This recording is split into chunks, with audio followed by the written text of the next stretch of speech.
And I sure would like you folks to take a look at that. Well, we'll keep doing that, and I'll follow up with you directly. I will share with you that we got to do something for the 40 million people who have student debt, but we also have to make sure there's not another 40 million who are really going to get into too much debt because of this cycle that you Let me ask you one last well. question in my 8 seconds.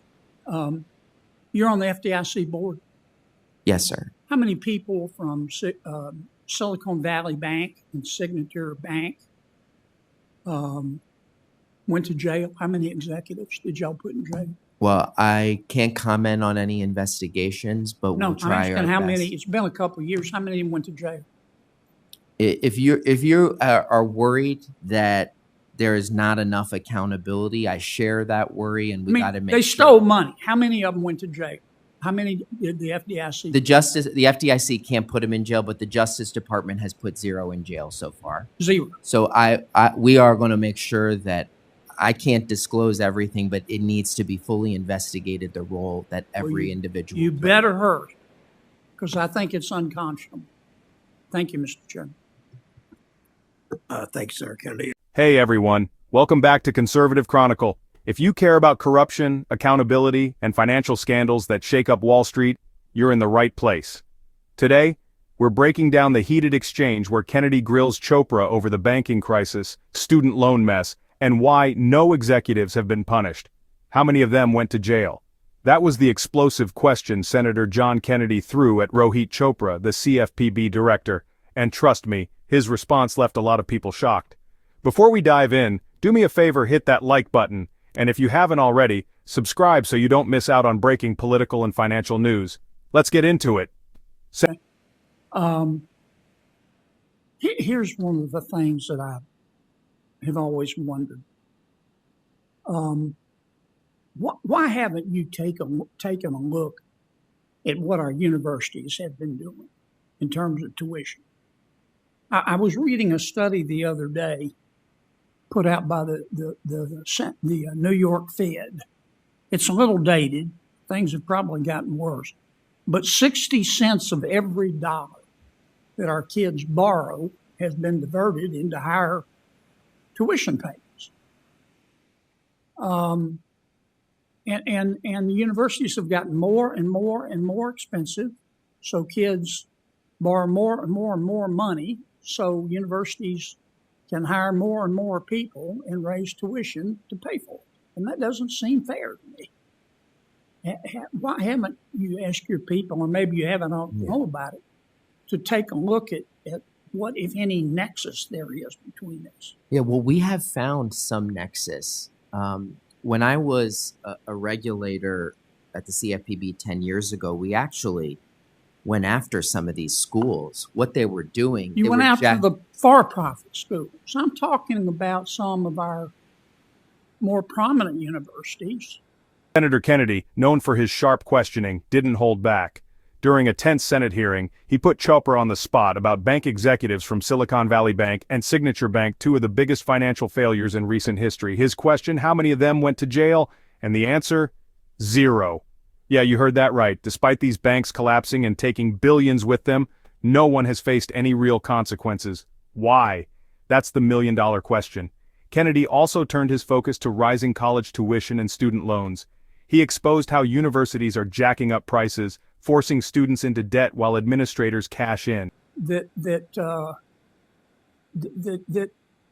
clearly keep raising their tuition as kids borrow more money. Yeah, I agree with you. For-profit, but I'm talking about the not-for-profit universities. I agree that there are serious problems with how some universities can steer people into loans to borrow more and more and more.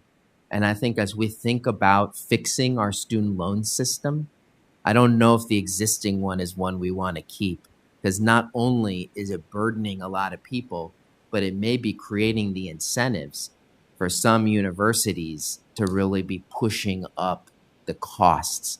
And that's actually a bad cycle. And we have seen it. We have seen it a lot with some of the for-profit schools, but also some of the nonprofits. We had as a well. former president at LSU. He even shared a wild story about an LSU president who determined tuition hikes based on how many BMWs were in the student parking lot. That's right, more luxury cars meant students could pay more. This is why so many young Americans are questioning if college is even worth it anymore. Are universities taking advantage of students? Drop your thoughts in the comments. Let's talk about the elephant. Who was asking for yet another tuition increase from our legislature. I'm paraphrasing that. And a legislator asked him, he said, how do you determine how much to increase tuition? And in a rare moment of candor, he said, I just go out in the parking lot, the student parking lot, and count the BMWs. He's no longer president, by the way, nor should he be. I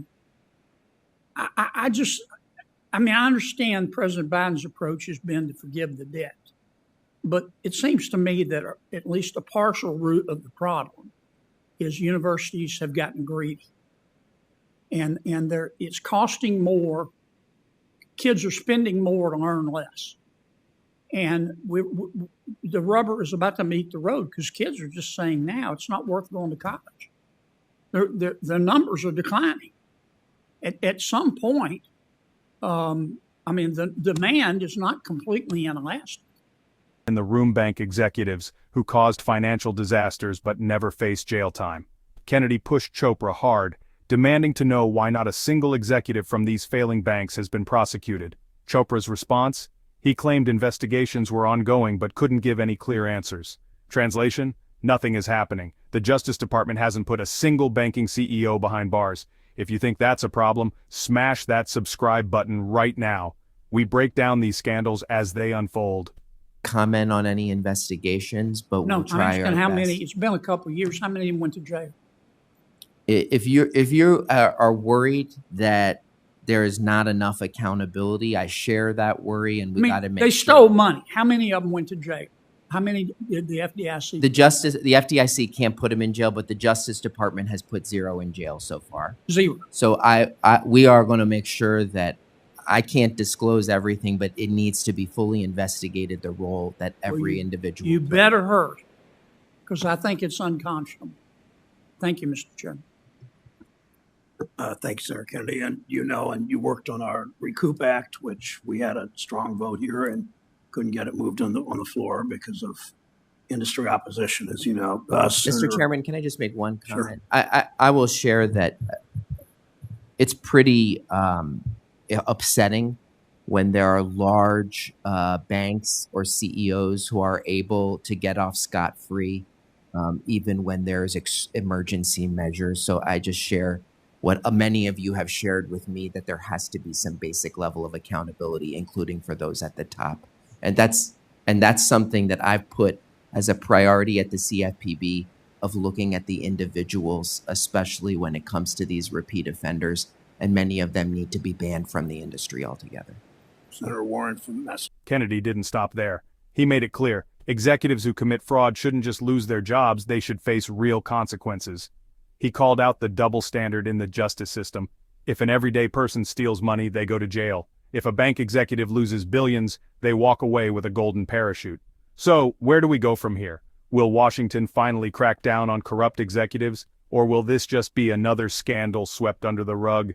Let me know in the comments, should these bank CEOs go to jail? And if you want to stay updated on the biggest financial scandals and political showdowns, make sure to subscribe and turn on notifications. Thanks for watching, and I'll see you in the next one.